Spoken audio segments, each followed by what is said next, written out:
connoisseur. Oh, and God. purveyor. Soup season is in full effect, by the way. Who needs a gotta plate? be. Throw all your plates out. You don't need to revisit a plate No. until April. Give me nothing but bowls. I don't even mind putting my prime rib in a bowl, to be honest, because it can sit, it can bathe in the au jus. The mushrooms, I have no the problem peas, with the that. pearls, all of it can just bathe in a little pool. It's au an jus. easier mechanism anyway. It's It's great- direct. it's It's just- one. You're not worried about things separating. You just everybody comes together, and away you go. Yeah. I mean, if I I didn't do need a love it. knife, I would just go nothing but bowls and spoons You guys know forever. you're up, right? Yeah, we know we're Oh. up.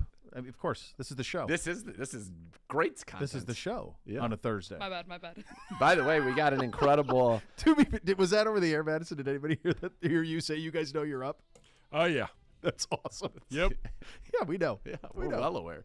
Yeah, you get used to it. This is the show. This There's is a what you great do. question. The show is the show. Somebody, one of the Give it to questions me. for Give it the mailbag. I don't. Well, when Gibby gets to it, but somebody Tomorrow. That's Tomorrow. tomorrow. mailbag. Tomorrow. Tomorrow all on the somebody mailbag? somebody threw a jack on the end of their question. I Oh, was like, my I'm gosh. pumped. That got me going. I was like, You get all right, excited for yeah. a jack. Yeah. So is this the last day of it being temperate? I describe this as temperate conditions. Temperate. This stinks. Mid-40s. This is depression Kind of. weather. That's what this is. This is like depressing. I got it from the boys yesterday. They were like, it just doesn't feel like Christmas. There's no Yeah. snow. And I said, it's Oh, interesting. you're going to get some snow next week, it looks like. Yeah. Oh, baby. Told you, I'm dreaming of a white Christmas. I think you're going to get it. I think we you'll are like gonna some get play. it. Yeah. Yeah. Goodness it seems like it. gracious. Christmas Eve is going to be like 2 degrees with wind chill or below 0. Oh, that's going to be brutal. You're in the front row. I'm in the back by the heat. No, we You're got fine. heaters. We got heaters up there. I know. You think you do, but when you get I down love there, that I'm gonna Jimmy goes wide open on that. You got to. You got to. Yeah. it makes 0 sense otherwise. This guy tried it last week? This guy We're tried in to- Cincinnati. What were you and trying to he's do? like, He's like, man, it's kind of cold down here. Like, can't we put like a window in? And how did that go? This is a complete fabrication. It is not This a is as big of a fabrication. fabrication. Our engineers came to me with it. Oh my gosh! And then You politely tried going reminded behind. you. All Gibby? I asked the engineers, I go, this is the weirdest window setup I've ever seen, because when the windows come out, they're then up against the wall on the right side, kind of swaying and bumping into me. I was like, how do they do this with the windows? Like, I don't even understand it. And it says on I the back, see. you need to call somebody to do the windows. I didn't ask for the windows. This is as clearly a fabrication as when you said you tried to adjust the television. In all fair, and I have fully Blatantly lied admitted to my wrongdoings. After you lied. I This mean, you is- just blatantly lied to my face. Gibby, to be fair, this could be your second time caught Yes. in Cincinnati. Both. Th- What is it this about is- Cincinnati that brings out the worst in you? Number one, probably hungover from O'Malley's in the alley. Number two, I didn't this ask is them not. to have a window thi- put in. I didn't know anything about this until someone came to me Oh, my later God. on in the pregame show and said, "Hey, FYI, someone might be a little chilly in that front row." Oh, my to which God. I So, all right, responded, let's- "Well, rub some dirt on Yeah, it you'll and be call fine. it a day." There's a so massive leap of logic. there's a lot going on here. I would say the most troubling, because we know who this man is. Yes. I mean, this is well documented. Yeah. Who this man is. I think the more troubling thing is you have a rat in your midst. I know. I only You know mentioned exactly this who to it one is. person. Okay, Yeah. so you know exactly who the rat is. He's and not now even a you rat. know It he was cannot just- be trusted. This man cannot be trusted. But he's one of those guys in a game of telephone that you'll say something in an ear, and by the time it goes to Gibbe, something else comes out. Or are you suggesting Gibbe is just making this up blindly? What I'm saying is, I have had years of experience with this person. This operation? And this person is not. This person has a Zagura vault certification. So. Oh, wow. So it's not him. No, this is a misinterpretation of like one comment. You even heard it right there. What he said is, "Oh, somebody might be cold in the front row too." He's demanding windows are put in. I mean, huge leaps of logic, none of which ever happened. I was kind of marveling at the bizarre engineering that caused giant windows to kind of be hanging from like the side of the room. You didn't think that was odd? What were the windows No, like? because I've been there for 10 years. What's Well, the I haven't. design? Give me the design mechanism. So like as if the windows should be there behind Yeah. you. To get them out, it's almost like they slide around and then they're just kind of like leaning against the wall over here.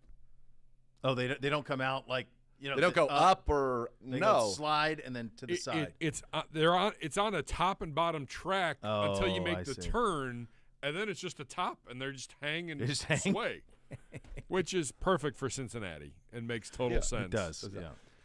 Well, don't try to get on the agreement train with us after your slanderous. I don't care what you think. I mean, so we're dealing with. Obviously, you don't care about the truth. It's all you're entitled to it. You're entitled to the truth. I don't give a damn what you're entitled to. So you've got today 44, tomorrow 39. It's going to be like this misty nonsense, and then it dips. My entire yard's just mud. Well, isn't there a trench? They filled it in, so now it's just all dirt. And I woke up this morning and stepped out into the yard. Luckily, I had the mudders on and just sunk about a foot. And I'm like, well, this isn't going to work. As I'm washing my dogs at 8:45 this morning, I looked at my wife and I was like, this is the problem. It wasn't the bill when it came. This is now the you're problem. In the mix. Like, I need this to freeze quickly, harden up, and then figure out how I'm going to go about detouring dogs around. So it feels like you're going to be in the clear starting Saturday. You'll get that hard freeze. Yeah. And then snow. And then you're in it. Thursday, Then you're stuck all the way through. I mean, it's that way. I mean, there's potential for snow Thursday. There's potential for snow tomorrow, Saturday. But then for sure, Sunday, Monday after Christmas, and then Thursday, Friday before. So it's very much in play. By the way, Miss K has sent you the lasagna soup recipe with notations. Of course. 5 thorough notations on how to get it just right. I've seen her doing it around the cauldron because she's a great documentarian. Yes, she is. And I've seen it, and I look at it every time I look, that feels like that's a win. It is. My daughter eats all the stuff that we make. She's tremendous in that regard. She ate lasagna soup each of the last 2 nights of her own choosing. She could add anything. She's like, I'm running that right back. Or right on back. No problemo. She even eschewed soup dumplings, which are my favorite. Yeah. And she was like, and she loves them. Because you bite into it, you get the broth, you get the little dumpling, you get the whole thing. It's all right there. She's like, no, I'm good. I'm good with lasagna soup. That's all I need. Your kids are going to eat it up. You're going to be a hero. A hero. By the way, last night went to took the kids early holiday gift and Miss K to see Hamilton. And thorough review? Do you have a thorough review? A++.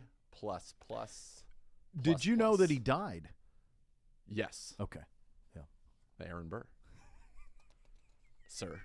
I told you I had a girlfriend in college who went to the Titanic, and she didn't realize that the damn thing sunk.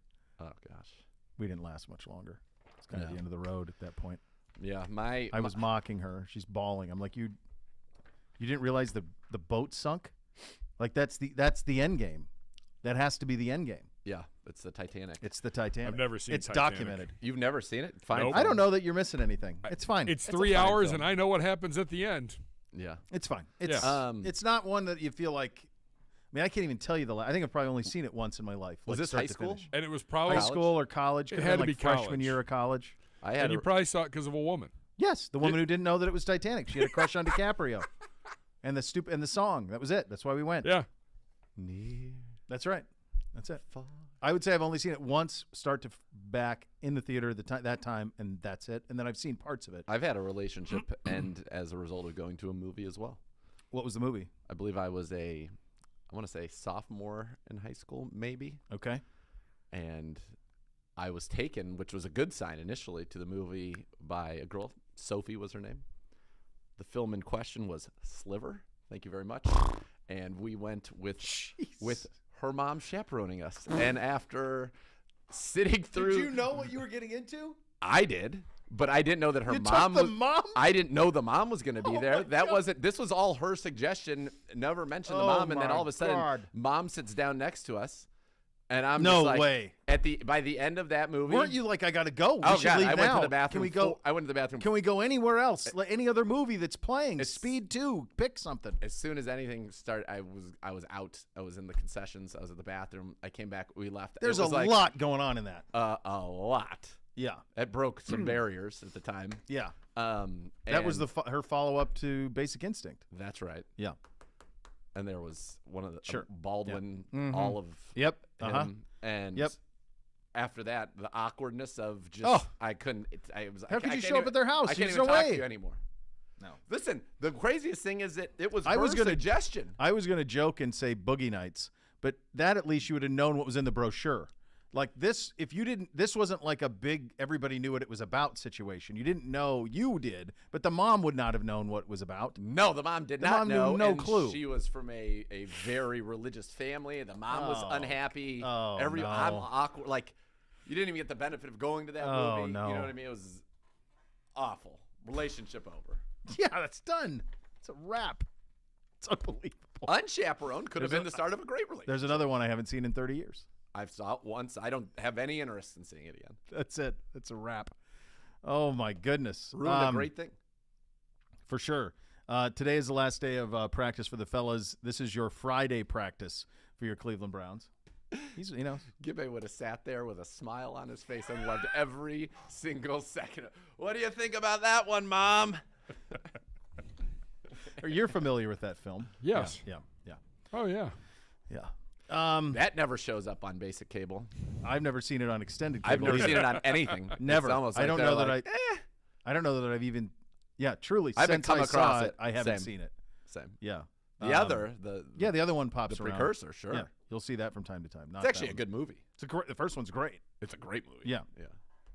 Irregardless of that Irregardless, David Bell is questionable for Sunday. Everyone else is going to be available. That includes Amari Cooper, who coach said looked good today as he continues to fight through his hip injury. Reggie Ragland will be active for the Browns on Sunday as well. So big thumper, Yep. run game. Bring it on. He actually played last year with the Giants, 16 games, 67 tackles, 2 tackles for loss, 2 passes, defense, a fumble recovery, started 9 games for them. He's a thumper, former second-round pick, and that's, he's big, 252. I saw him walking around, by the way. I was like, who is this giant in number 18? Because you think of that as like or number 19, I'm sorry. You think of that as like a receiver number, and I was like, this guy's huge. Yeah. Reggie Ragland, 6'2", 252. Yeah, he was there. There was that. I said this when we acquired him. He's one of that's. There was a line of those big Bama linebackers who were just monster gap fillers, and Reggie certainly is that.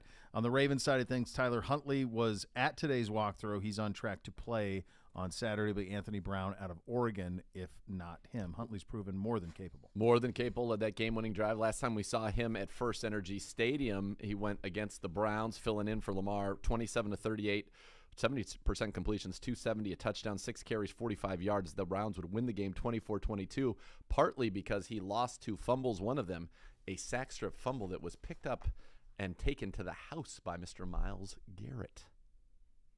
Yeah. There you go. Going to be a fun one, man. Going to be cold, but going to be fun. As I was asked on another program this morning, like, how am I preparing for the cold? I said, by giving Gerard advice on how to dress. Got to layer it up. Oh, baby. You need that down. The 2014 down parka is the warmest jacket in the world. The team issue 2004. After that, not even close. Not even half as warm. Mr. Mellon is taking care of our guy, but I know what you're saying. The coat that we have, I'm like, the one I have is huge. It's kind of gray. I've seen like that one. I've seen you in that. Yeah. Fleece line pockets, fleece line around the neck, fleece line around the wrists, and a fabric that is impenetrable. You got to be impenetrable by wind, by snow, by rain, by sleet. Yeah, you need some Gore-Tex. You need some wind stopper. Yeah, and then you need some down. I feel like those are the minimum requirements. I feel like many a goose, many a gander. Good. I was gonna say it's addition by subtraction. They're just rats with wings anyway. What difference does it make? That's Amen. Right. The key to it is your core is gonna be warm. Like that's the first to go is obviously the extremities, and the key to it I always found was my feet. And there's been certain boots through the years when I found myself out doing and covering the sports things in a previous life that was really the key to it. If you could find the warm feet, you'd be in a good spot. Gloves were pretty. That usually could take care of itself. There's hand warmers you can do if you need to do that. I'll give you this is my Nathan Zagura survival guide for the sideline. So I had the fur-lined UGG boots, like the big, those are heavy ones. That's what I would. That they don't compensate me, so I was going to mention by brand, but yes, yeah, they are the warmest. A wool sock with it, and you don't even need to put the warmers in there. Typically, if it's crazy cold, you throw the warmers in just for the toes, just in case. But typically, you'll be fine. In fact, your feet might be sweating. Yep, good problem to have. Then some layers. I like to go with like a snow pant. Yeah. Because they're so insulated, a snow pant. Then I'd get, a couple layers up here, the big parka, beanie. I would go no gloves. I found the gloves too hard to operate with everything. I don't have a problem with that. And what I would do is a couple super hand warmers in that fleece line pocket. Hands are always in there. When I need them to come out, grip the warmer around the microphone because the microphone would get very cold. Boom. As soon as it's back in, and you're living in there, and it's like an oven. Those things, and they go 6 hours later. Whoo, baby. Yeah, that's good advice. And yet, as bad as things are here potentially with the cold weather, at least you're not playing in Buffalo. So how about seen that? I have. So you saw Mike McDaniel yesterday in the T-shirt. What did it say? Like, I wish it were colder or something like that. Love that guy. Bouncing around. He's got like sweatpants pulled up to his knees. But it's going to be brutal there, right? The National Weather Service is forecasting western New York, where the Dolphins and Bills will be played Saturday night, to get significant lake effect snow over the weekend. 9 inches or more of snow in the most persistent lake snow areas. Forecast low of 26, potentially heavy snow and wind. I mean, if they lose a second game, at what point do you say, what are we doing? Yeah. They've already lost a game. What are we doing? We're going to build a new stadium that Without doesn't have a roof. What do you mean? I don't know. We have luminaries.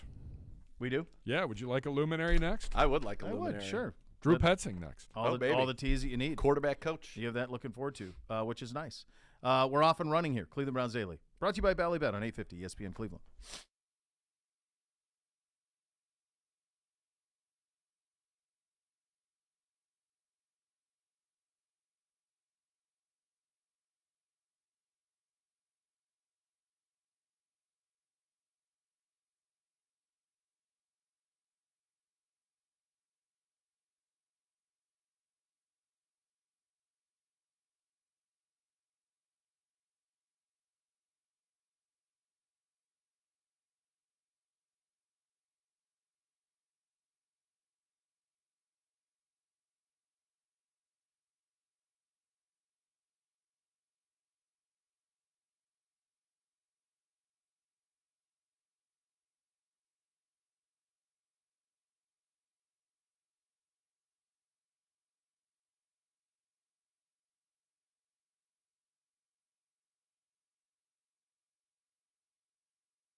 And my good friends at the Bath Authority can give you the bathroom of your dreams in about a day. You transform your current bathroom into a custom bath.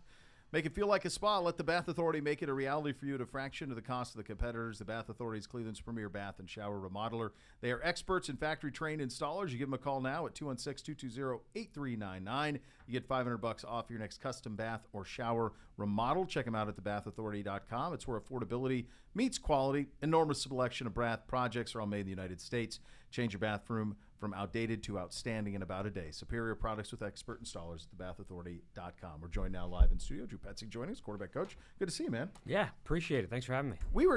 There was a discrepancy. I feel like you were in here with us when you went from tight ends to quarterbacks. I would love to know if that's a fact because I have no memory of it. So if we could prove that I was not on the phone for that, I would love to know. I feel like it was in studio. We'll see what Gibbe has to say. He's not the arbiter of truth, by the way. But no, he's a constant liar. But he will say something definitively. What in exactly the heck are you doing? Exactly right. Constant liar. All right, we'll see whose mic works on Saturday. We'll take care of this problem. Well, it won't affect me. He's I'll be watching right now, and you're coming at me still. You're both calling me out. That's true. I don't know this hostility. It's out of love. It's out of love. Yeah, I bet it is. What is this? We've got 2 games now with Deshaun. Jacoby was incredible for 11 and did far more than I think maybe some people thought. Certainly you guys knew what he was capable of, but he was really, really good for those 11 games. You make the transition to Deshaun. 700 days is a real one. Yeah. Right? Yep. And you're jumping on a moving treadmill a little bit.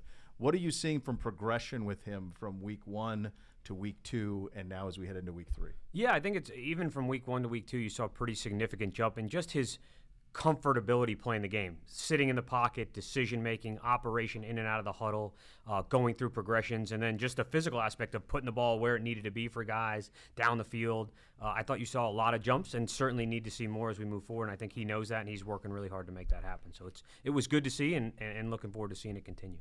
It felt like as the game went on, it even got better. I think he'd probably be the first to say he was late on the interception. But other than that, in the first half, there were a couple of the cover 0 one he could add Amari, and there was the one where he ran the deep post. They both went. We had the over coming underneath it. But other than that, didn't feel like he missed many reads in the second half, and you could see him kind of see it and start to be quicker with that thought process, and I'm sure that had to be exciting. Do you agree with that? Oh, 100%. And you definitely, as you said, even during the course of the game, I think every time he sees something or throws to somebody for the first time or the third time in a live game, I think he gets that confidence of, all right, hey, it's coming back. I feel it. We certainly feel it. I think the fans feel it. So it was fun to watch and certainly expect it to keep going. And it's interesting, too, because there is really no way to simulate live game because we can't touch him out here, nor would we want to, right? So he's standing back there, he's safe, nothing to worry about. All of a sudden you have people trying to take your head off, they're going full bore at you. The only way that you can do that is in a game. So he is figuring all that out on the fly, and at times it does feel like I grew up around horses, and as you see colts learn how to sprint again, it's like, oh, now this is what we can do. And I do see that a little bit with Deshaun in terms of, oh, this is who I used to be. And he talked about it a little bit yesterday where he said, I don't know how long it's going to take. I don't want to put a date on it for me to be what I once was, but we see certainly glimmers of that, and more so it almost seems like with every snap. Yeah, and I think the big thing for him, and we've talked about this, is it's not necessarily like, hey, you've reached where you once were. It's, hey, this is where we want you to go, and that may be higher. That that we may expect more from you. You should expect more from yourself. Any great pro is never going to be satisfied with their current production, and I think he's no different. And I think you're going to see that throughout the course of this season and his career. Couple things. One, when you look at a quarterback now in today's NFL, you evaluate them on their ability to make plays in structure, but then also their ability to make plays out of structure. And I thought if people want to get excited, 2 plays, and if you have different ones, I'd love to hear which ones got you excited. But the deep dig to Donovan Peoples-Jones that looked like it was a video game, and I actually talked to Donovan about it. He goes, normally I feel like I have to go catch the ball. He goes, that ball caught me. I didn't have to change anything about what I was doing. It was symphony. And then the other one was when they blow up a screen, and then all of a sudden he's running out the right side, putting a defender in conflict, and we get a chunk play to Donovan again down the sideline. Is that that feels like modern quarterbacking? Can you do it when everything's good, but then what can you do when things go amiss? And I thought those 2, if Browns fans want to get excited about anything, those 2, you're going to see those 2 with a lot more frequency going forward. Yeah, I would agree with you. And I think if you look through the course of that game, there's probably 3 or 4 other ones that have a very similar feel, where it's like when he's getting tackled and throws it 30 yards accurately somehow. That was crazy. Exactly. And I think there's a comfort level, one, as an offense to know, hey, we don't always have to be perfect as coaches. And sometimes the guys are going to go out there and make it right. And he obviously showed he could do that. And I think it's scary as a defense because it's that, hey, we had the perfect call. We covered everything really well. We did everything we were supposed to, and we still gave up a big play. And you don't really have an answer to stop that. So I think it was good to see that, and definitely it's been a big part of his game. It was a big part of his game on Sunday and makes it really hard to defend. We had Joe Thomas in here on Monday, and he was talking about how different it is for an offensive lineman, too, because all this stuff has to marry. And he said, look, you could see, like, when you're blocking for somebody like Deshaun and they turn or disengage from a block, hands up, which is something that is different for all of our guys. So it's not just Watson being more comfortable with every single rep, receivers being in where trust there, but also a different way of thinking for an offensive line as well. And so all of those things have to come together. I'm sure that's a constant point of emphasis for you guys that this is different now. Yeah, there's no doubt about it. I think you hit on it. The play's never over. He's out of the pocket when you would expect to play. Like all those things go into it and make everybody's job different. Not necessarily harder or easier, but it definitely takes a learning curve for guys to say, all right, hey, this is not what it used to be from this standpoint, or it's not what it used to be from that standpoint. Ball comes out of his hand different. The play may last longer. He may make a different decision. He may do something different in protection. So I think everybody getting on the same page and dealing with that adjustment, and you're seeing that. And I think when it's good and it's clean, it's been really good, and then it just needs to be that more consistently. Yeah. One thing that stood out to me are a couple things. 10 to 19 air yards, that intermediate game last week, 8 to 10, 136 yards, 119 rating. That is where you can do a lot of damage to defenses in the NFL, especially with the way that we run. And then play action, 7 to 9, 100 yards, 1 touchdown. The interception came there, but that had a chance to be a big play too, 110 rating. That's kind of the bread and butter of like what we like to do. We're going to hit some shots, obviously, and as we get guys with more speed over the next couple of years, we'll have more opportunities down the field. But when you can work that intermediate game and work the play action in our offense, that's how you can really dice up defenses. So is that encouraging to you, those numbers and what you saw in that aspect? Yeah, in a big way, and I think it plays into, as you said, if you're going to be great in the run action, play action, you need people to play the run. And the people that play the run are in that intermediate area. So if they're selling out to stop our run game, which we've been very good at, that's where those holes are going to be. There's going to be voided gaps because guys came out of coverage to react to the action, and vice versa. When they're not doing that, it's going to be very difficult to play the run because they're not going to be in the line of scrimmage. So those two things play off each other, and it's really important if we're going to be successful on offense to be good in those areas. Drew, how vocal is he? I mean, the circumstances are what they were, so we haven't been around him much. You're around him a lot. What is he like in those quarterback meeting rooms? How vocal is he with, like, I like this here, I like this here? What's his personality like? What type of leader is he in those situations? Yeah, I think he's still developing in that area in a lot of ways, especially in a new building with new relationships and a new scheme. But I think he is a student of the game. He loves the game. He loves to watch the game and talk about the game. Certainly has his opinions on, hey, I like certain things this way and that way. But I think he's also enjoying learning the offense and kind of figuring out, hey, I hadn't done it that way, but that looks really good. I want to bring that into who I am and what I do as a player. So I think it's been a really fun give and take over the last couple months, and he's been a lot of fun to work with. Takes his job very seriously and is very good at it because of that. Was it kind of, I'm sure you guys, I know you guys did it before the season, but what was the adjustment like in season, maybe going back and even watching some old Houston stuff? Because it's clear, and he's even said it, that we put stuff in that he did in Houston. Yeah. And that was not probably in the offense, at least not in a big way with Jacoby. How has that kind of process been like? And for you, from a coaching standpoint, going from, okay, here's what we were doing with this guy, and now we're changing it, and you still have Jacoby there and all of that. Yeah, I think it's a big part of what you do as a coach at any position, whether it's the transition we went through or an injury or a new guy in. You have to do what your best players do well. So I think we've really tried to emphasize that. Certainly when you have the bye week and the Thursday night game, you have an extra day or two to look back, as you said, and say, all right, hey, what did we do in the spring that we had a lot of success doing with him? In training camp, where did he kind of shine and what really hit his brain that maybe didn't hit Jacoby's brain, and vice versa? We're going to emphasize things that Jacoby liked and did really well. And then when Deshaun's there, we have to change. Not necessarily wholesale change, but hey, if that concept, he's like, I just don't see it that well, even if we have been good at it, don't bang our head against the wall and expect him to do it. So I think that's been an adjustment for all of us, and certainly something we try to be very intentional about as he got back on the field. How's Jacoby been through all of this? He's been awesome. I mean, I think and he said he kind of knew what he signed up for, and just as a person and as a leader, I think he really embraced it. I think he's been great for Deshaun. One of the things I said to Deshaun, it's really the first time in Deshaun's career that he got to watch someone do it. He came in as the starter, as the guy. Didn't really necessarily have the opportunity to sit for a year and learn from somebody doing it. So I think there was a lot of value in that. And I think Jacoby really embraced that role and has done a lot of like, hey, have you thought about this? Make sure you do that. And almost took on the coach role a little bit at times. Yeah. And I think it's been really helpful. I think both guys are benefiting tremendously from it. It's been a lot of fun to be around. Great stuff, Drew. Go ahead. You got one more real quick? I was just saying, people, and obviously we wish that things had gone differently earlier in the season, so you get here and we'd be in a little bit of a different spot. But wish we were undefeated. I wish, of course, 13-0 sounds great. Nice, by the way, it sounds really good. You might have had some tough decisions to make. Actually, probably not really, but 13-0 would have been great.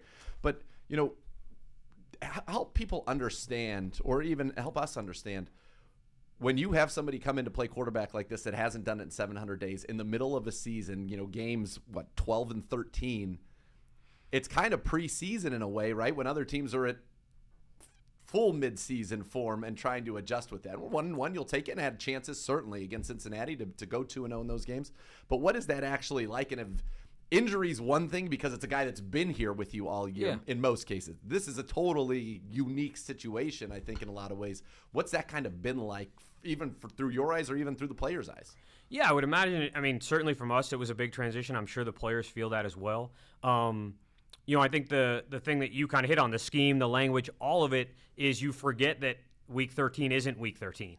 And so there's some things that you would emphasize and coach and kind of hit on in Week 1 that by this time of the season, you're like, all right, everybody's on the same page there. And all of a sudden you're like, well, actually, no, we're not. We need to cover that. We need to make sure we talk about it.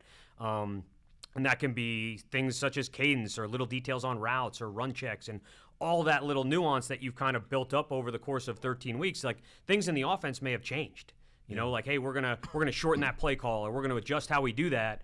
And 10 weeks later, you're like, oh, no, actually, when you were here in training camp, we weren't doing it that way. So little things like that, I think, can become big things if you don't acknowledge them. So I think that's been big for us, of just making sure that we are communicating on all that stuff and that guys speak up when it's not 100% clear, so that by the time Sunday rolls around, everybody's on the same page and we're giving ourselves the best chance to go win.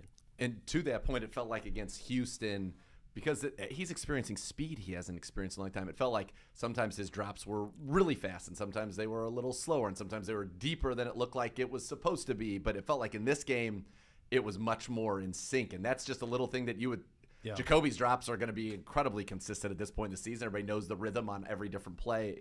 I thought that was kind of a fascinating thing. It's not something you wouldn't even think about, but when you saw it, you're like, oh, looked like he really raced there, and you could tell the line wasn't quite where they thought he was going to be and all of those things, and kind of just – getting that takes a little bit of time, and for most teams, it's second nature at this point. But we're feeling it out a little. I mean, that's one of the most critical parts of the passing game for a quarterback. If your rhythm's not right, you don't know when to move on for a progression. You don't know when to stay with the first read.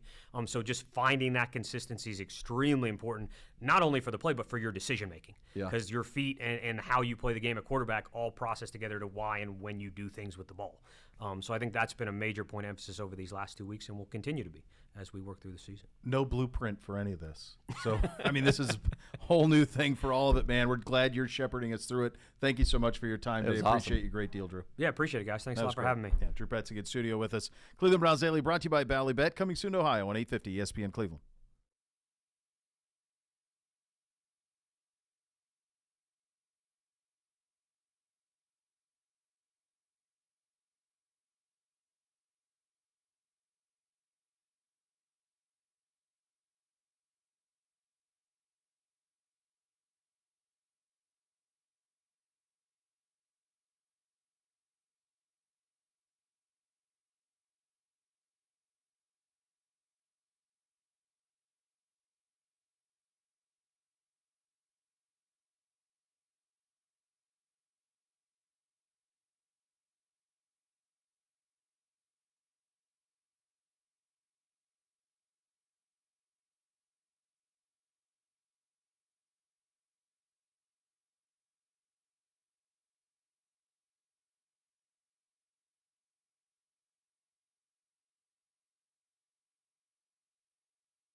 There's certainly a new way to cheer on your Cleveland Browns with the help of your favorite four-legged companion. Barking Backers, presented by Milk Bones, the Browns' newest club for pet parents worldwide. Sign up today at barkingbackers.com. Barking Backers, the fan club for dogs. Now let's head to the podium. It is a matchup day. Our offense goes first, so that means Alex Van Pelt. Let's have a listen. Sean said he was nowhere near where he wants to be or knows he can be. Where did you see the biggest jumps last week, Alex? I thought with the accuracy, that was the biggest thing that stood out. He made some really nice throws, got through progressions, got to second and third, targets through the progression. I think that's where I saw the biggest jump. His footwork was improved for sure, and he's just going to continue to improve. So I thought it was a good step. Last time you saw the Ravens since they've added Roquan Smith, I guess, what does he do? How does he impact an offense? Yeah, very good player. Different team. They got a lot better since we played them last through guys coming back from injury and acquisitions through trade. Very, very good linebacker. Spoke earlier, those two remind me of the Bowman and Willis from the Niners days. They're very solid players, good speed, big bodies, and do a lot of things really well. So he definitely adds to that defense. The offensive line, I know they're facing good fronts, but it seems to be kind of not playing to their normal level. Just what do you see out of those guys? Hats off to Cincinnati. They did some things in their front that caught us, and that really hurt some of our runs at the point of attack with some of the things that they did schematically. I thought those guys pass protected extremely well. There were some really good pockets at times. I think the biggest thing for those guys with the holding penalties is it's a little different now that Deshaun's going to be able to escape and use his legs. So we just have to be more fundamentally sound in those situations and understand that's a new element. So we're all growing through this, transition, not just coaches, not just, the fans, but the players as well. So more the fronts that they've been seeing as opposed to the guys on the O-line. Oh, yeah. I have, 100% confidence in those guys. We had some runs. We didn't hit as many runs as we usually would hit in a game. We've had a lot of success running against that defense over the years. And hats off to them for not allowing that to happen Sunday. Playing you guys the same with Deshaun as they were with Jacoby as far as how many people are in the back? Yeah, I don't feel like there's any difference there. Yeah, I think we still have to stop the run. What kind of challenge is that going to against the Ravens defense?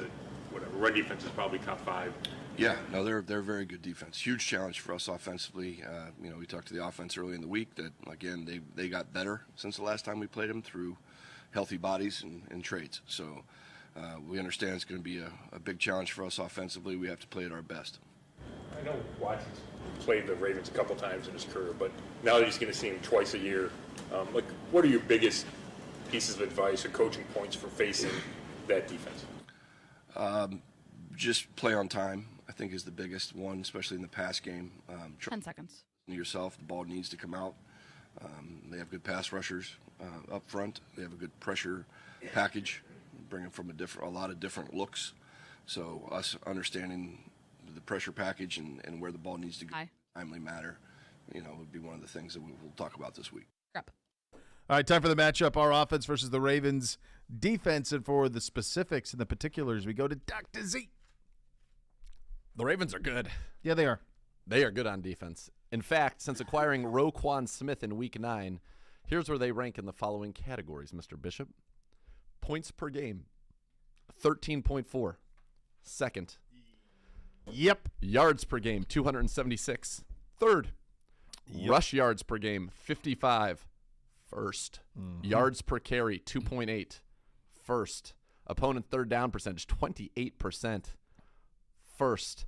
They are second in the NFL with 23 takeaways. They are second in the NFL, 14 of those being picks. Fifth with 39 sacks. They are just a very, very good defense. They have not allowed a 100-yard rusher this season. In fact, Nick Chubb's 91 yards rushing against them earlier this year was the most anybody has rushed for them, and it is the second most of Nick Chubb's career against Baltimore, other than the 165 and 3 touchdowns he had. Remember, Week 4 of 2019, he's been held under 100 yards rushing in 6 straight against the Baltimore Ravens. So this is a team that get after the quarterback. Justin Houston's got 9 sacks to lead the team.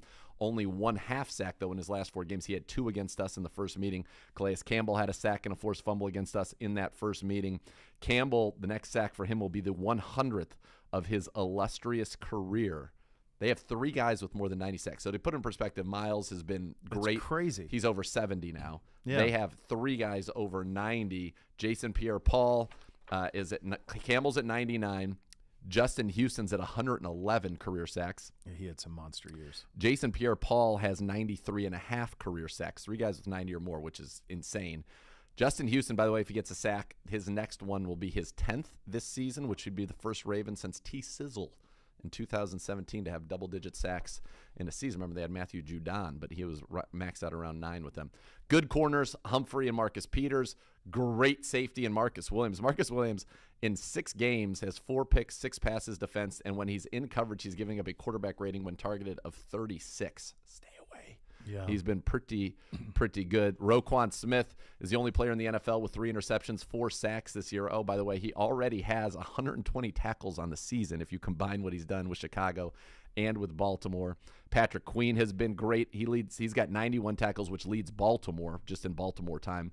He's got 4 sacks himself. He's got 8 tackles for loss, which leads the team. 2 interceptions, 5 passes defensed, 18 quarterback pressures, so they blitz the linebackers. They're big up front with Washington. Travis Jones is 330. Campbell's 300. Adafe Owe, their first-round pick a couple years ago, he only has 2 sacks, but he has a team-high 31 pressures. They're just good. They got dudes everywhere, man. You went through that. It's just dudes. And they get Roquan Dudes. Smith this year in a trade, and then that was kind of unlocked it, all of it. So that's they're the real deal. Humphrey's been a Pro Bowler. Peters has been a Pro Bowler. Roquan Smith's been second-team All-Pro twice. Pierre-Paul's been a Pro Bowler. Houston's been a Pro Bowler.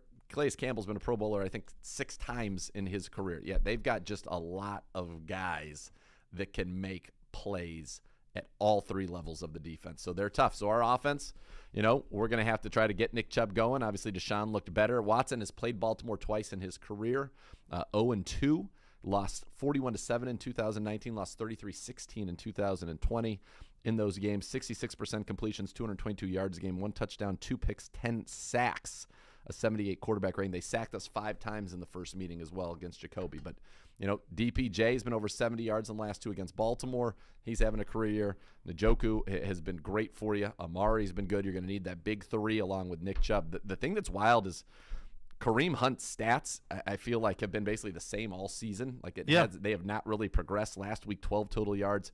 He's been below 20 total yards in the last 2 against Baltimore. He's been below 50 total yards this year more often than he's been above it. It's just been a very strange season there. Yeah, it has. And I think what we can probably all acknowledge will end up being his final season here. Feels like most likely that it will be. I think we're kind of, in a way, you're kind of a blank canvas for us here in these last 4 games. Yeah. Excuse me. Just because you want Watson to look comfortable. And how do you define that? And what does it look like for us? That's really the task. Yeah, that is the task, and figuring out what it is to get him comfortable, what we can do with this offense, how we can marry the run and the pass, get Nick Chubb going, because part of the struggles have been with Nick Chubb.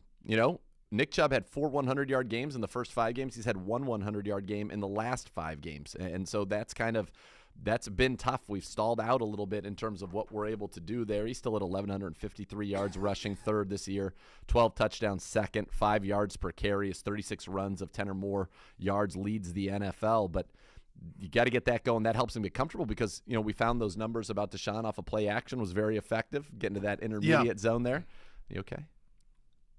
I mean, I couldn't clear. No, it's just it was getting you. That's why I was filling. I was hoping you would. Yeah. I was talking. I was trying to just do some. Well, it was starting to peter mid-sentence. Yeah, got you off camera. Took you off. It was got a little rough. I couldn't get it cleared. I'm fighting like hell. You are. You're a champion. You're an absolute champion. Did you make that? He did. Yeah. All right. He did. He's got a good string there. He actually spit in the gum earlier from a decent 6 foot. Got it.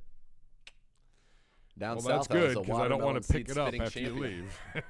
Who is it? Do you think it's his fault on the stainage here that occurred over here?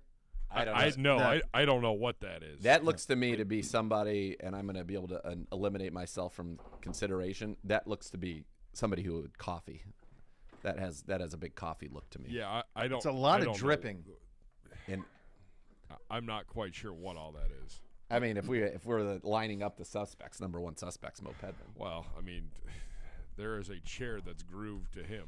Yeah. So I would assume it's got to be real coffee mess. because look, like even over here, like these are like singular coffee drops. Like I don't know where the dark in the stuff corner comes from. and just It's almost like that there was a hole in the cup.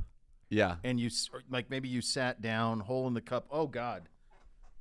Right? And then you're trying to get to a. Well, it starts even over here, so it's like maybe you walked into the This is room. concentrated here, though. You Was walked it like in the bumbling, room. stumbling, Yeah, like and then over slopping there. over, That's what I and then, think. like you just had the big slap right by Beau. Yeah, I mean, this is a lot going on over here. Yeah, and it does feel like it's either coffee or wine. Those are the only two things, and I don't think that's happening. We're definitely not drinking wine in here. No. Remember, we did have the bottles at one time though that were branded up. You remember those? We did, absolutely. There was a time for that. Weather will factor into this one, but honestly, like we said earlier this week, like I just want to see. I think Hoff even brought it up. He teased it. The Big B teased out of Hoff on Monday. You just want to see 40 throws. Yes. Go nuts. Keep slinging it, man. That's the objective here. 40. Give me 80. That feels like that would be extreme. Like Chip Kelly, Oregon. Throw it 100, run 95 plays and throw it 85 of them. They were fun to watch, man. They were. When they did that. He tried it. Worked 1 year. Nick Foles had 27 touchdowns, 2 picks that year. He was great. Deshaun Jackson, Jeremy Maclin, Shady Yeah. McCoy. But I think his demeanor turned people off there. Well, that's right. And so that was the end of it. And then it never worked again. Like he's at UCLA now, which by the way, officially in the Big Ten. UCLA and USC are officially in the Big Ten because the California Board of Regents yesterday decided that UCLA can join the Big Ten provided they give kickbacks to Berkeley. So that was the last thing you were waiting on was the California Board of Regents approval. Yeah, here's some more shady. We got some shady Well, here. Hey, why don't you both dish out a little more shady over Both here? UCLA and Berkeley were both nearing bankruptcy in their athletic departments. So they needed because UCLA is going to get this big chunk from Big Ten, about $100 million a year, they're going to subsidize Cal for a couple of years. So that's where you're headed on that. What about Arizona, man? Come on. Outpost, brother. Have you Outpost. Have you watched the Loot documentary? No. Ugh. I'm not. Are you going to? You didn't love Loot? He's fine. I feel Great like- hair. Great. Come on, Loot. The hair was strong. The hair was strong, yeah. Everything Had some nice about Loot players. was strong. Yeah, not all, I don't think, was it? Well, there were some Yeah. nefariousms. Yeah. OBM, the official printer partner of your Cleveland Browns. You depend on your Browns to win. You can always depend on OBM. They'll tackle any size office. Call 216-485-2000 or visit ohiobusinessmachines.com. Guess the spread. Oh, baby. That'll get you excited. Yeah, You got well, that to because look I forward felt to, like which we've is nice. given unbelievable content for. I feel like we've given them 3 out. Yeah. It does feel like it's 3 o'clock already. It's Totally. Not. Next Yes, level it's is, in not. fact, Are not you aware you're on the next. air? I mean, that's Yeah. how we started. Well, we That weren't is. sure Beau was going to make it to the end of the segment. Well, this was tough. That was one of those ones where it was you do this long enough, and I know you guys both have, where you can feel it's almost like what I'm trying to think of like something that builds. You remember like in Mission Impossible, they're like tone when he was like hanging.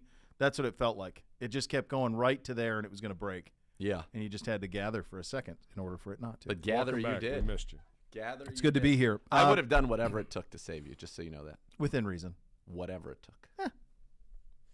Guess the spread, among other things, coming up next. You'll listen to Cleveland Browns Daily on 850 ESPN Cleveland.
Rumpke Waste Recycling, family-owned and operated. Whether you join them as a customer or as an employee, you'll become part of the family. Visit Rumpke.com to learn more. Fantasy football playoffs, week 1, Dr. Z. Fantasy schmantasy. We'll get to the scores in a second. Okay. Oh, is that because you don't know who your quarterback's going to be this weekend, and you built this? What are you going to do? He's You're going just to fall flat fine. on your face this week? He's Are you gonna- just fine. Are you betting on Fields? Oh yeah. Yeah, he's just fine. What is? Can you care if he doesn't go? What is the option?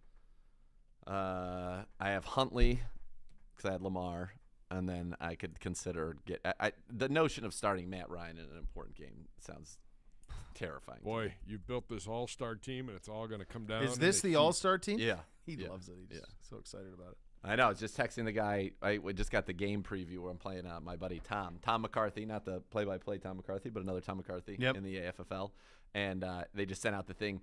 If the Sooning Snakes played his team, the TNP, every single week this year, they would be 12-2. Well, we played him 1 week, and we are 0-1 against him because that was the week he has a guy by the name of Joe Mixon. I don't know if you heard about the game he had against Carolina. Yes, I am aware of that. Yeah, he had that game. That what happened against me. And that cost me a first-round bye, so I'm not pleased about that. Got to get my revenge here. But Justin Fields should be fine. Coming off the bye week, very excited about that. No, he's illness fine. this week. I think he's back. I think he's back today. I would not play him if I were them. I mean, irregardless of you. I wouldn't. Need the reps. What do you mean? He's a I would not play him against player. Philly. He's been battered. I would not play him. Not against Philly. All right. I'll see you next week, buddy. All right. If That's you what I would needed to do. get somebody, though, to play, Trevor Lawrence, I mean, couldn't be hotter right now. You might burn your finger if you touched him. Mike White, Geno Smith, Tyler Huntley against us because of his running. Heineke. Don't do Matt Ryan. You got to be real desperate. Can't. Although their defense is bad in Minnesota. No, they give the most points to fantasy quarterbacks by a wide margin. But, Yeah. I mean, you just feel like could he get benched in the middle of a game if it doesn't start well? I think it's all in play with that squad. Yeah, I don't no want any clue part of what that. could happen. Running backs, Isaiah Pacheco, if he's somehow available, and he is in some leagues, which is crazy, pick him up and play him absolutely against Houston. That could be a big game for the Kansas City Chiefs offense in that one. David Montgomery, I'm still not afraid. He's the main guy there. Zonovan Knight has been very good for the Jets. He goes against the Detroit Lions this week. Those are some of the guys that I'd be looking at the running back position. Receivers. Now, even though I don't love Matt Ryan, I do think if you're desperate, a Michael Pittman, Paris Campbell even this week is kind of a little sneaky start going against that Minnesota defense. But for the most part, it's the guys you know, the names you know, the guys you want. You keep rolling with Christian Watson. Why not? He's been hot. Tight ends, it's really been Travis Kelce's league and everybody else living in. The Chief is a must start as far as I'm concerned. Cole Kmet. They're going to throw it a lot. Evan Ingram coming off that monster game that he had. Isn't the idea play your dudes, man? You're into it this far. Don't overthink it. Yeah, play your dudes. Defenses, though, that's where you can stream. Chiefs are a great streamer this week. I think that the Eagles obviously are a very good one, but Dallas against Jacksonville. Although I don't know if I agree with that call. He's got a number 1D this week. I don't know about that. Jacksonville's offense playing well. Chiefs against Houston. Absolutely, you want to wet your beak there. I think Denver against Arizona without Kyler is not a bad one as well. As some teams that you can plug and play this week. All right, you ready? Yeah, let's go. By the way, many weeks in a row. 3 straight winning weeks for you? Big winning week. Big. Yeah, you've been 10 and something. Yeah. You've been good. It's been a real. This is a full 16 game You've got your handle on it. And I think this late in the season, it's not the variance that we were seeing earlier in the season. But no, and I think the bads are bad, and you kind of know that. I think the other thing that is interesting back to the fantasy side of it is how the final week of the regular season in the normal fantasy season had so many buys. It was crazy. Without precedent. Yeah, precedent. That's a tricky one. Yeah. That was certainly a tricky one. And Gibbe, what do you make of my recent hot streak? He loves your dominance. Are we still on the air? No.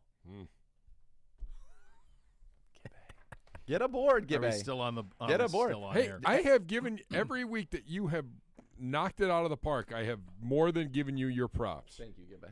Appreciate it. That being said, I'm rooting for a failure today. Man, of course well, he is. guess what? We're going to get the over-under returns tomorrow, and boy, I got a feeling it's going to be pretty exciting. Oh, the over-under returns will be very good. The scores will not be, particularly. Maybe you were okay. I was still under. We were both under 500 first time all year. Yeah, never's happened. All right, let's get it going. We're going to guess the spread. Okay. Here we go. Hit the music, Madison. We start tonight, Thursday night football. Nice Thursday nighter. Seattle playing host to San Francisco. Niners in Seattle. We don't know about Brock Purdy. No, he's a go. He is a go? All right. Go. Neutral field. This feels like Niners by 7. In Seattle, Niners -4. Got it. Niners -3. Barely got it. Barely got it. I may have to make this 0.5. No, that's outrageous. It's got to be 0.5 like on one of these lines. How's it only 3? I said 4. Right, but how's it only 3? It should be at least 3 and a hook. Seattle just lost at home to Carolina. Brock Purdy. Come on. Sam Darnold. I know. Indy, a 3-game slate on Saturday. It starts with Indy at Minnesota. Indy at Minnesota. Vikings -5. Jeez. Got it. Vikings -4. Ooh, that's lower than I thought. Vikings I thought it -4. I didn't think it would be a full 7, so I went 5 because I thought it could get to 6. Yeah. You're doing a good job of finding the middle ground. Maybe you think it's going to be success high, of then you this look for the is middle, and then you ultimately starting to hamper your ability on the scores if you went under this week. Sad. Okay. Sad that you'd look for the negatives. It sounds on Baltimore at Cleveland. The Cleveland Football Browns hosting Baltimore. Huntley playing. Browns favored by 2.5. Got it. -3. Let's go, Gibbe. Isn't that amazing? Like I'm we're great 5 and with 8. that. They're 9 and 4, and it's essentially saying they're the same team. Yep. Well, I think it's their quarterback situation. Yeah, but Huntley's been good. Yeah. Miami at Buffalo. 3-0 start for you, right, my friend? Miami at Buffalo. Weather could be a factor in this one. Miami at Buffalo. If I'm remembering properly, Miami was like an underdog on the road to the Niners by like 4-ish, I think. Ish. And I would say that Buffalo would be regarded as better than the Brock Purdy Niners, although Garoppolo started that game. Yeah, that was Garoppolo. But I still think they like the Bills a little bit better. So I'm going to go Buffalo, and they've lost 2 in a row. Trying to entice action there. I'm afraid it could be as high as 8, but I'm also afraid it could be as low as 5. So I'm going to split the middle there. I'm going to go 6.5. Got it. -7. 4-0. Let's go, Gibbe. Cincinnati at Tampa Bay. Bengals -5.5. First miss. Bengals -3.5. Oh. Interesting. Bit of a surprise. That is a bit of a head scratcher. Hendrickson, still questionable on the 2 receivers.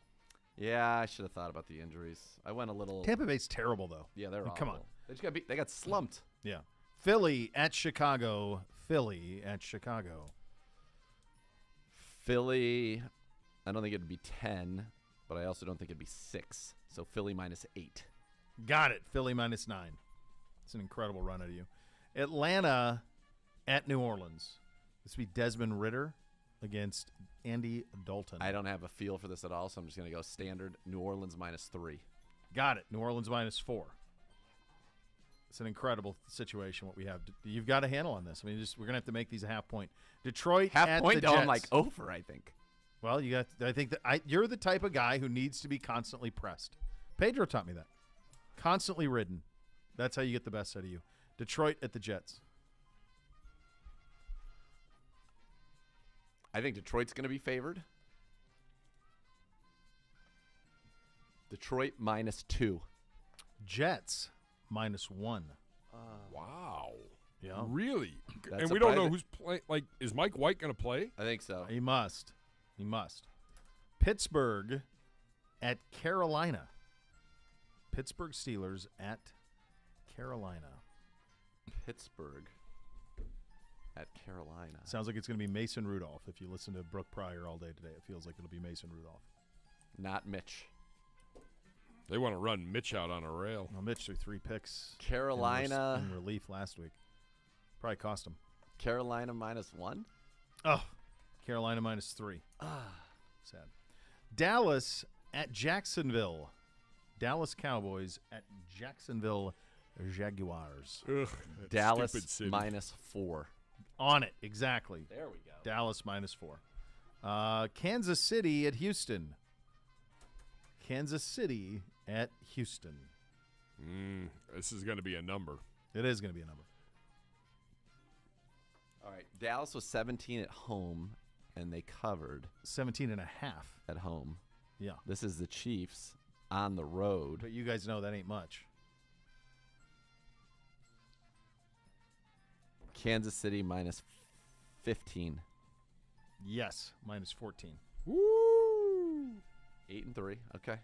Guaranteed a Arizona 50-50. at Denver. Arizona at Denver.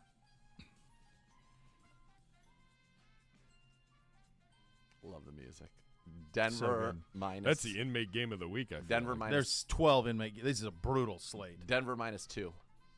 Denver -2.5. You got it. Let's go. New England. I was gonna go pick them, but I figured like they'd have to favor somebody. Yeah. New England 9-3. at Vegas. New England at Vegas. Ugh. New England. This is the game that got flexed. It was Sunday night.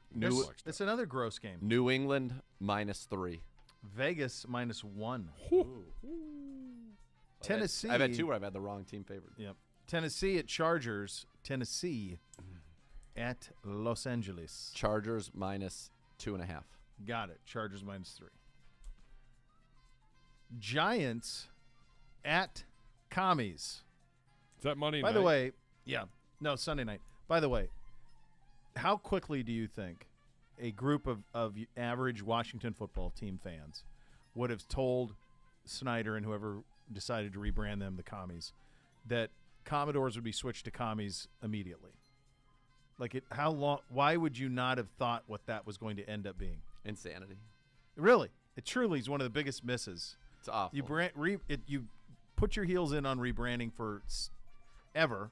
You finally acquiesce, and then when you do so, that's the best you can. That's the best you can come up with because you didn't want to do what all of the fans wanted. Red Hogs, Red Tails, Red Wolves, any of them. Pick it.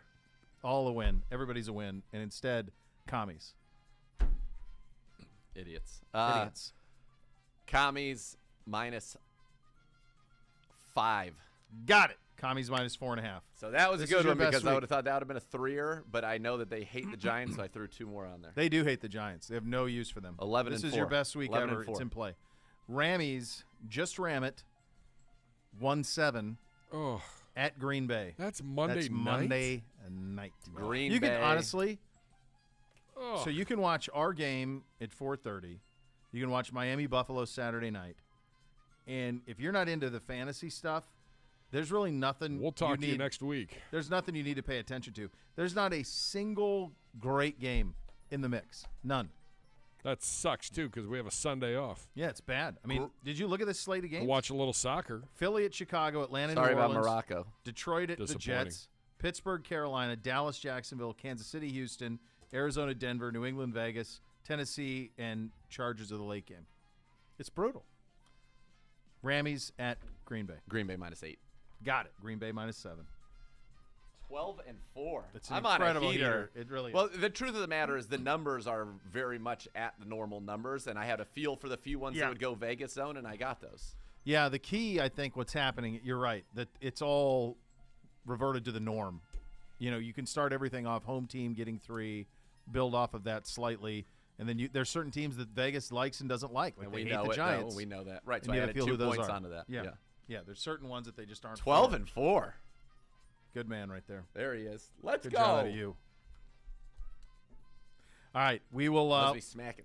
That's right. We'll go around the league. Some rookie rankings as well from Daniel Jeremiah. That is coming up next. You listen to Cleveland Browns Daily, brought to you by Ballybet. Coming soon to Ohio on 850 ESPN Cleveland.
And buying or selling a home with Howard Hanna Real Estate Services is always a winning strategy. If you plan to make a move this season, they're going to have you covered at Howard Hanna. Every day is game day. Visit howardhanna.com/GoBrowns today for more information on that. The AFC, and as we go around the NFL landscape, the NFC and AFC coaching staffs have been announced for the Pro Bowl games. Peyton Manning, Eli Manning leading these. This is going to be a lot of fun. Ray Lewis is defensive coordinator. Mexico women's national flag football team quarterback Diana Flores will serve as offensive coordinator. Oh. How about that? I like Eli that. Manning, DeMarcus Ware. You could have given head coach me and D coordinator. many guesses at who the offensive coordinator would have been. Well, I'll give you many. Can you tell me who's going to be the offensive coordinator for the NFC squad? No. Yeah. U.S. women's national flag football team quarterback Vanita Crouch will serve as the offensive coordinator. What about the women's tackle football team? I don't that won know. a gold medal, coached by Callie. I don't know. By the way, believe they will be on site Saturday. A special halftime. The at First Mannings? Energy. No. The United States women's tackle or world flag? championship team. Oh, that squad is. Oh, okay. Well, the way you said that, I thought maybe the Mannings would be going to be here on set. It would have been fun. The Mannings will I not would be have here. sought There will them be no out. Manning cast. There will be, outside of the TV network that is covering this game, no one. Is this NFL Network or is this? This is NFL Network. You can see it on News 5 locally. Okay. All right. Or NFL Network. for the legions around the globe. Yes. This is an NFL Rich Network game. Eisen will be on the call. We're working to get him on the show tomorrow. So you're going to have Eisen. Who else they got in Kurt there? Warner, Okay. Stacey Dales, and Steve Weish on the sidelines. Two sidelines. Two sidelines. And then Eisen and Warner. And then your pre-half and post-game crew. Are they in-house here? They will be here. Chris Rose, the Hoff, Oh, the Hawk is back. and the Hoff, Garofolo, yes. I believe. Oh, beautiful. Rose and the Hoff. They're sending a lot of people reunited. here, and I'm like, you're the middle game. Is that the only NFL Network game is the middle game? No, they have all three. It's a triple header. Oh, boy. Now they knew the Hoff would want. I mean, I think ours is the best one for sure. Yeah. Of the three. Well, no, the night game's good, man. That's Miami at That's why I Buffalo. was like, I figured pre-half and post for everything would originate from either L.A. or it would originate from Buffalo. Yeah. I wonder if they looked at the weather and said, I Yeah. think we'll stay away from that. It's going to be cold in Cleveland. It's not going to be 9 inches of snow and cold. No, that could be. Do you think this adds any life to this thing? The Pro Bowl? It's I don't either. I mean, they're fun. I just don't think, to me, I don't see any You scenario can't play where football half-assed. not playing football. Yeah. So what they should do is do a bunch of cool skill tests. I like that. Yeah, if you have to do it, Yeah. I think that's probably the way that you do it. It is the only sport where you can't. If you go not full, you get hurt, and it's like hockey, the All-Star game. There's a lot of physicality in hockey, but they just don't hit. Yeah. They skate around and score. So all the rest of them you can do it with. You just really can't do it in football. They must have in the old days. I don't ever remember like watching the Pro Bowl much as a kid, but there must have been a time where they actually played a game. Yeah. Oh, yeah. In Like way back. Honolulu? Yeah. Sean Taylor. Oh yeah, Smoking that's people. right. He crushed people in that game. Yeah. But that was a rarity. Yeah. Even by that point, by his time. I'm talking like in the 80s, they must have really tried at some point. They must have been incentivized to do so. NFL.com, NFL executive Troy Vincent says there will be a healthy discussion on making roughing the passer calls reviewable. NFL Good. Executive Vice President of Football Operations Troy Vincent telling reporters on Wednesday during the league meetings that there will be a healthy discussion on it. Vincent added that no potential changes would be applied during the season. It would be an off-season topic for the league's competition committee with the potential to vote during the annual meeting in March. The penalty also could result in automatic ejection for the defensive player. I don't like that I don't part. like that at all. I think college does that. It sucks. Yeah. Really But sucks. it It's is awful. It could And be you a lose coach's next- challenge or a league review for the Wasn't there a game this year where like a kicker got thrown out for targeting on the opening kickoff in college? I think, yeah, there was. I do remember that. Yeah. Yeah. I think, like, That's awesome. all you need is eye in the sky on everything, and it's solved. Like, every play should be reviewable by eye in the sky immediately. Hey, we got that wrong. This one's here. One guy says it. I don't need a guy going into a hood, putting over a thing, looking under there, worried about glare. Like, no. Guy up there, we got this wrong. Switch it. It's 10 yards. That's it. No roughing on that. That's not right. Not pass Not roughing. interference. Not there. Sort it out. That's Yeah. it. I think it's, That's the way you handle it. It's ridiculous that it's taken this long for them that they still haven't put that in. I mean, we talked to Pereira like 2 years ago. Yeah. No, hell, that was before the pandemic. Yeah. Because we were here. Yep. Correct. It was before the pandemic. It was like 2019. We talked to Pereira about that, and that was on the table then to go eye in the sky, and they never did do it. Daniel Jeremiah, NFL.com, NFL rookie rankings at the quarter poll. The Jets duo holds the top spot. Sauce Gardner, Garrett Wilson, 1 and 2. Another Buckeye. Chris Olave is number 3 on this list. No MJ Emerson in the top 25. Yeah, I think that's a little bit tough for me. Just because he has been so good, and I want to pull something up real quick. I think it's State the case. It won't be. I wouldn't be able to make it. Like, do I know if he's been better than Jack Jones? He's got 11. He's got 11 passes defensed, which puts him at I think 11th in the league and 5th among all first and rookies and first-year players. I'm just kind of looking at where he is on here. So the just for reference, the other corners on this list are 23 is Deron Bland. All right, he's out 20th. of Dallas. He's the number 20 corner at Pro Football Focus. Cater Kohu. He's number 30. With Miami is 19 on this MJ list. is now number 34. He was Jack higher Jones. than that before. Jack Jones. Yep. Jack Jones, I think, Jack Jones is number 18. Jack Jones is on this list. Yep. Tariq Woolen. Woolen's got 5 picks. He's 36th at Pro Football Focus. So he's Emerson's 4th ahead on Daniel Jeremiah's list. Yeah, and because Sauce, he's got Sauce is 1 overall. Yeah, and Sauce is number 1 overall here. So he's number 1 overall corner in football. Sauce Gardner is. Yeah, at Pro Football Focus. He's gonna be a first team. He's gonna be a first team All Pro as a rookie at corner. Yeah, he has allowed Neri a touchdown. Actually, he finally just gave up a touchdown. He's allowing 44% completions and a 48 rating in coverage, which is outrageous. That's crazy. That's on par with James Bradbury, who's having a very good year for Philly. That's it. Like, if you're looking at the top guys, there's one rating that's lower. J.C. Horn's given up a 35 rating in coverage. That's pretty amazing, man. If a rookie can be first team All Pro at corner, that's got to be rare air for the people who have pulled that off. Yeah. For us so far this year, to get a little perspective, Emerson is our highest graded guy. Why can't I slide this over? Here we go. Emerson's given up 55% completions, 89 rating. Newsom 68 and 102. Denzel 64% and 107 rating when targeted. So MJ's, that's good. 55% completions in coverage is really good, and he's got the 11 PBUs on the season. So I think he should be on the list. It's obviously it was a good corner draft. Kohu wasn't even drafted. A couple of these guys were drafted late, but he's probably having a little bit more of an impact than some of the other guys on here. He's actually been better than Kyle Hamilton. Kyle Hamilton has not been as good this year. Kyle Hamilton on the season has 40 tackles, 2 passes defensed, a sack, a forced fumble, 2 tackles for loss, and has been a liability in coverage, 83%, 133 rating. And he's now started to make some plays. Last week. Well, the last time we played him, he wasn't even getting on the field. No, last week was a season-high 50 snaps. But come on, that's BS. That ain't right, man. That ain't right. That ain't right at all. That's wrong. Gibby wants to know who our top 3 rookies are right now. I don't have a problem with his 1, 2, 3. I would. Ohio State kids have been dudes. Olave's been a dude. I'm gonna go. I'm gonna go Goss, Garrett, and then I'm gonna go. And I know that Olave is excellent, but Watson has scored 7 times. Walker, you mean? Christian Watson. Oh, Christian 7 Watson. times since week 10. It's all come in the last month. I know, but because right he was now, a no-show for 10 weeks and then has been just incredible. Right now, I'm intrigued. The last month. Yeah, I'm interested to see if he can stack it this week. He was one of those guys that you had in fantasy. Like, well, are we sure this wasn't a flash in the pan? And then no, it was not.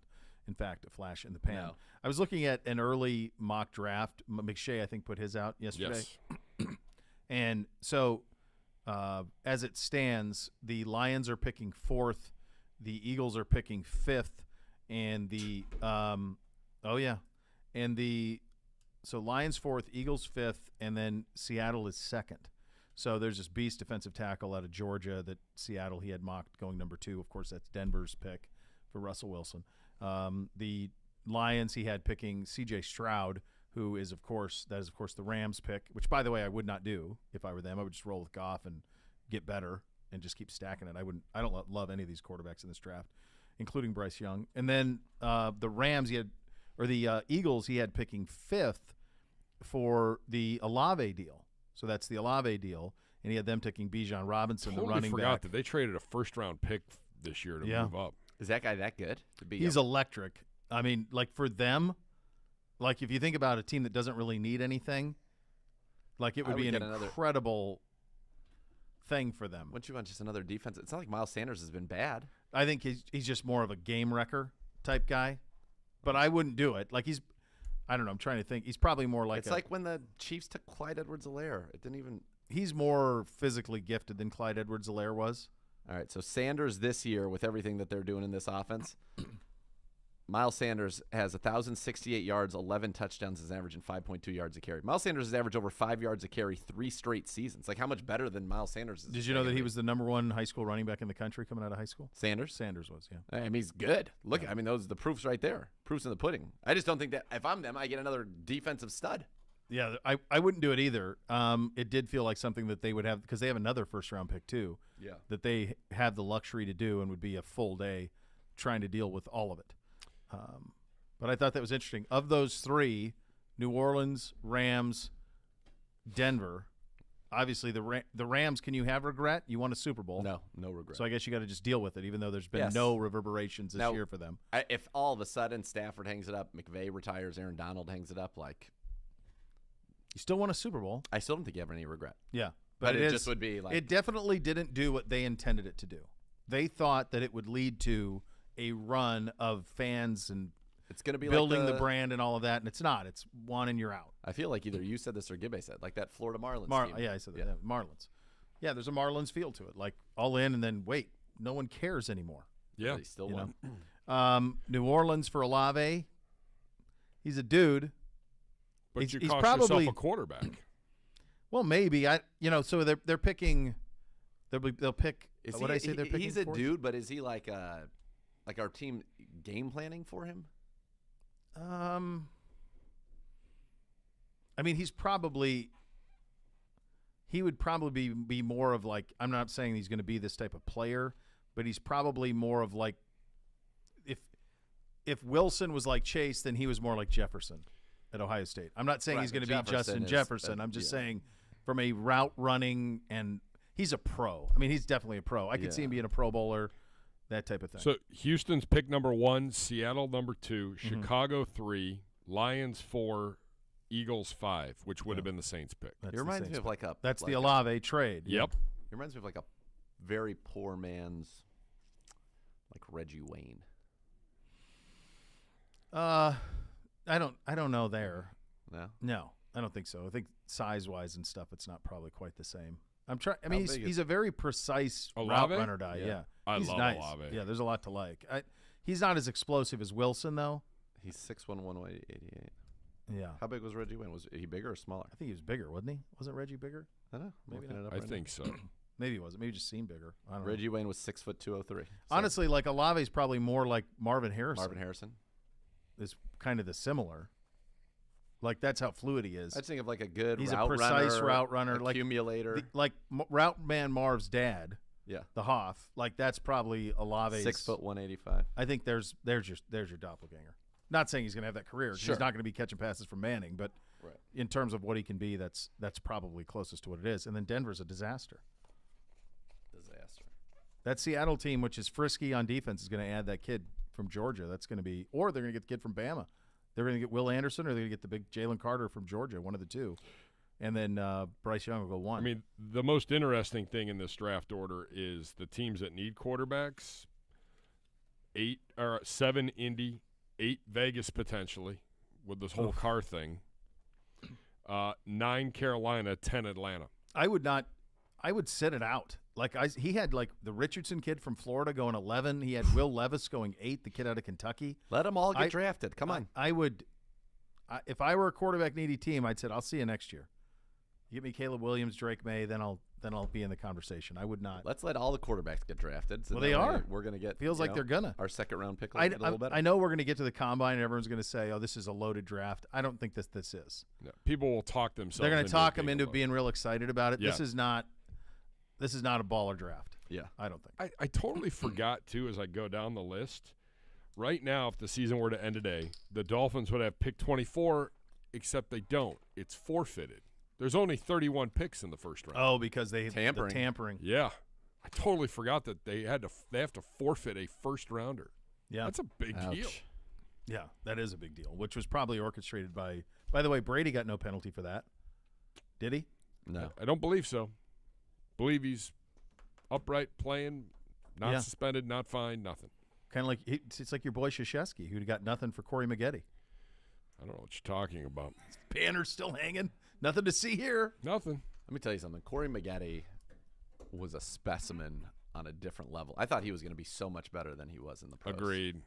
He was just so ultra athletic, and I don't know if the skills ever came to. But he thought like in a pro game, yeah. He just couldn't shoot. He could have benefited from like one more year in college. Oh yeah. Yeah, but he could have needed to learn to develop an offensive game. You're going to be a top 5 pick. Okay. Yeah. Well, He was he on the Elton Brand team? Yes. Yeah. That's what it seemed like. Corey Maggette, Elton Brand, Trajan Langdon was on that team. Wasn't Jason Williams on there as a freshman? Possibly. In Battier, weren't they freshmen with Maggette? With Dunleavy? Yeah, all that runs together, but they were all in there in that same mix. I feel like they were the next group. I feel like they were the next ones. Yeah, but Williams won a title. Didn't they win a title with those guys? Battier won it his senior year. Yeah, and I thought Williams left after his sophomore. Was Boozer year. there for that? I No. think Boozer was there. Oh, could have been. Yeah, could have been. Probably the worst case of trying to not be bald ever was when he took a Sharpie and colored his head. That was incredible. That was electric. He did go to Duke. Not really sure. Browns fans, get into First Energy Stadium quicker on game days. Express Access presented by Root Insurance. Enroll for free today. Enter through exclusive lanes at each gate. Plus, each game your Express Access at First Energy Stadium, you'll be automatically entered for a chance to win Browns autographed items. Go to the Tickets tab in the Browns mobile app to learn more. We'll go our defense versus the Ravens offense coming up next. Listen to Cleveland Browns Daily on 850 ESPN Cleveland.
Nothing quite like tailgating touchdowns and Twisted Tea. It tastes just like real iced tea, and you know why? Because it's made with real brewed tea, cool, refreshing, a 5% kick of alcohol. It's thirst down and goal. Twisted Tea, hard iced tea. Keep it twisted.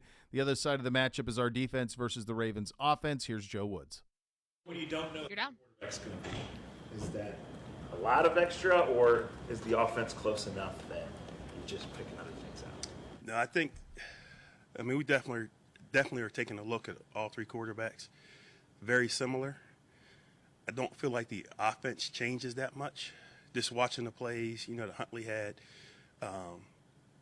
So I think they'll keep it the same. They might not call as much stuff they call with Lamar if one of the other guys played, but it's very similar. And we saw Huntley last year, so he brought the team back. So I'm sure they feel confident in what he did against us last year. Hey, what kind of season did JOK have? It was good. I think there was obviously some up and downs. And, when you're not playing well defensively at times, when you're not winning games, like guys try to make plays, where all you really have to do is do your job. And I think for him, just because he's so athletic, so dynamic, there was times where he tried to make some plays he shouldn't have that led to problems. But I felt like as we went through the season, he got better in terms of that. Dobbins coming out with 120 yards and Gus Edwards, and then you're going to have a running quarterback. And now you don't have, a full complement of linebackers again. So what's the mindset? Yeah, I'm confident. I believe in the system. I know the coaches have been working hard just in terms of teaching, some of our game plan stuff against Baltimore. We'll get a good look at it today, see where we're at with it. But, no, I have total confidence in the guys playing. They're proven players that have, played in the league, and I know they'll, rise up to the occasion. I know you said you're confident with the run defense, but do you go into this game thinking it could be like an extreme number of runs given their quarterback situation and given? Yes, and you think about all that stuff. Driving home feels like it takes me an hour, but you think you have all those thoughts. But for me and 10. Defensive staff, we talk about those things and just like what plan will we have or what adjustment we have if this happens. So you want to prepare yourself that way, but I do feel like we'll see. They'll run their offense, but I feel like we will get a lot more run. You're up. All right, the Browns defense versus this Ravens offense will be Tyler Huntley in the game. It's brought to you by Evolve Technology. Evolve Technology powers best-in-class security for the Cleveland Browns. For the matchup, we go to Dr. Z. Yeah, they're going to run the ball. They don't have their MVP, Lamar Jackson. Huntley's going to start so far this season in 3 games, 79.5% completion, 275 yards, 1 pick, and 83 rating. He's also run it 19 times for 72 yards and a touchdown. They will run it, as we said. J.K. Dobbins is back, had a season-high 15 rushes for 120 yards and a touchdown last week against the Steelers, a long run of 44 yards. They got Gus Edwards. He had 13 carries for 66 last week. He had 16 for 66 and 2 touchdowns against the Browns in Week 7. They've got Kenyon Drake. They've got Justice Hill. They've got the big fullback, Patrick Ricard. And then when they throw it to Mark Andrews, leads the team in targets, catches, yards, touchdowns. In fact, they have not had a wide receiver catch a touchdown pass in 10 straight games. The last one was Devin Duvernay, a 4-yard pass from Lamar Jackson, Week 3 against the New England Patriots. Deshaun Jackson, 7 catches, 134 yards. That's 19.1 a reception. That's what he's doing so far this year. Demarcus Robinson is actually their leader at wide receiver, 38 catches, 390 yards, and a touchdown. Duvernay's got 35, 378, and 3 scores, which are second on the team, but he had last week no catches. Robinson led them last week, 5 catches for 52 yards. That's just kind of who they are. They're not exciting. They're not explosive. Their offense right now, number 14 total offense, number 12 points per game. Again, like we said, not explosive, not exciting. You look at their wins of late, 13-3 over Carolina, 10-9 over Denver, 16-14 over Pittsburgh. And the game they actually scored 27, they lost the Jags. Now, before that, when with Lamar, 27 over New Orleans, 27 over Tampa, 23 against us, 20 against the Giants, 37 against New England in that one, 38 against Miami, 24 Week 1. So they can score, but obviously they're not the same without Lamar Jackson. In fact, with Lamar since 2018, they're 45-16. They average 28 points a game and 185 yards rushing per game. Without Lamar, they're 7-10, 22 points a game, 125 rushes per game. Look for them to get Mark Andrews going. He was shut out last time against Cleveland, which was the first time he went without a catch since Week 13 of 2018, his rookie season. but he still has 7 touchdowns in his last 7 games against Cleveland. And the last time he was at First Energy Stadium, he had 11 targets, 11 catches, 115, and a touchdown from Huntley. So that's what you're looking for, but they're going to run it. We've got to be physical up front. Huntley will put the ball on the ground, so that's one of the things we got to try to do is get to him, put the ball on the ground, as we did last time. 3 sacks, 2 forced fumbles, 1 that was returned for a touchdown. All new linebackers. As a matter of fact, in the last game against them, very good tease, good setup. Taki, Jacob Phillips, JOK, 21 tackles, 2 tackles for loss, 2 passes defensed, and a forced fumble in that game. None of them will play. None of them will be there. Yeah. What do you think? Does Ronnie come down? What's that look like? Because you're not going to be a nickel. There's no reason to be, right? No, Ronnie will play more, but it'll probably be Dion and Tony Fields with Ronnie quite a bit. You could see some of Reggie Ragland. Last week, Deion Jones played 59 snaps out of our 67 on defense. So he played a full game. He will play a full game as well. You get some Jordan Konashik, but that's what it's going to be. It's going to be Fields, Ragland, Konashik, Jones. They activated Jermaine Carter. He's got 2 tackles in 3 games this year. Maybe he plays some at linebacker as well. But, yeah, I think you're going to go with a lot of, big nickel or big dime with Ronnie coming down and playing that third linebacker position with your nickel guys out there, or you're going to go just straight up base, and that would probably be Ragland, Jones, and Fields, or who knows? Yeah. Who knows? It's going to be tough, and this is an offense that stresses your linebackers quite a bit because of the misdirection, the read option, all of the things that they run. You're very good on guess the lines. Can you do a guess the over-under on this one? As it sits today, we'll do the over-unders tomorrow, but what do you think the number is on this? 38.5. God, incredible. 38. Is it really? Yeah. Oh, baby. It's an incredible heater.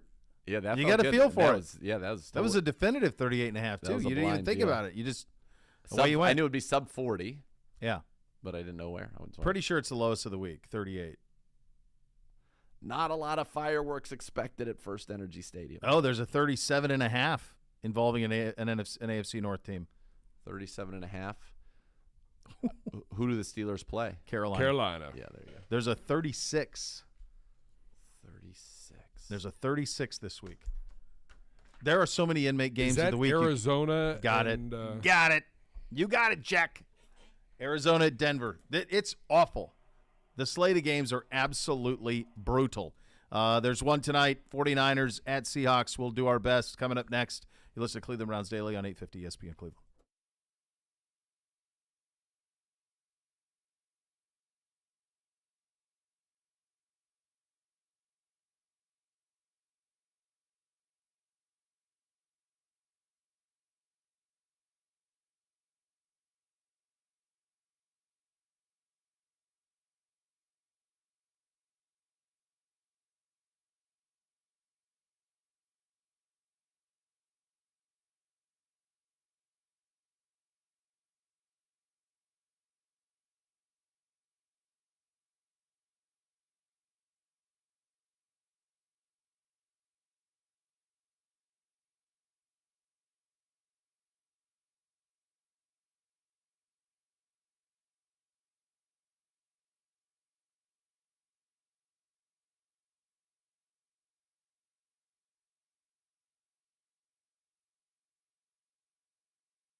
Browns fans, catch the Kevin Stefanski Show tonight with Z and Gerard, 7 to 8, University Hospitals, Cleveland Browns Radio Network. Coach and Browns defensive end Jadeveon Clowney going to join the guys to get you ready for Saturday's game against the Ravens. And we have a Thursday nighter tonight, Gibby. Week 15 in the National Football League kicks off tonight. Week 3, let me take you back to that. 49ers playing host to Seattle. Win 27-7. Yep. 49ers come into tonight a 6-game winning streak. Seattle fighting for their playoff lives now at 7-6. Time for the scores. Beau, you lead us off. I figured I would let Zagura go last because he's going to have Pedro, not Pedro, plus a Z score. No, I mean, it's Thursday. Hit your thing. It's Thursday. It's just Thursday. Nerd, I'm out of surgery. They're going to win one for the Gipper. Sorry, Dad. You told me to eat spumoni all those years. All I really wanted was ice cream. Go to hell, Dad. You and your coffee. Seahawks. Nerd. Huge. Huge. Nerd, I hate it, but I respect it. By a billion. It's Thursday. Seahawks. 1 minute. You're not going in there 2 weeks in a row? The road team beating that juggernaut? Are we telling the truth? No chance. Seahawks, huge. Thursday. I know what to do. Next level's coming up next, kids. We're back tomorrow. Cleveland Browns Daily, 850 ESPN Cleveland.